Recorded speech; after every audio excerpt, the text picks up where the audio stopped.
Hello, in this video I'm gonna show you how to take a picture with your META Ray-Ban Wayfarer.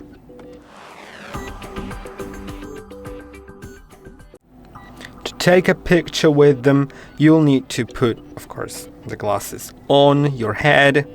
I won't do it because I want to still show you the glasses, but you'll see this button right here. You probably won't see it once you have the glasses on, but you'll feel it.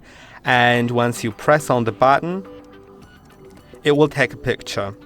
And both the LED at the front here will light up. By the way, there is the camera.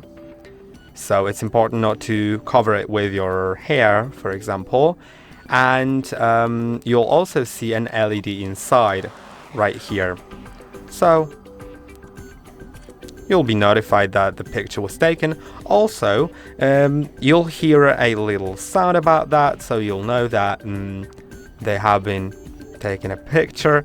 And you can also record a video by pressing and holding on the button, and you can press on the button to finish the video. I hope that this video was helpful.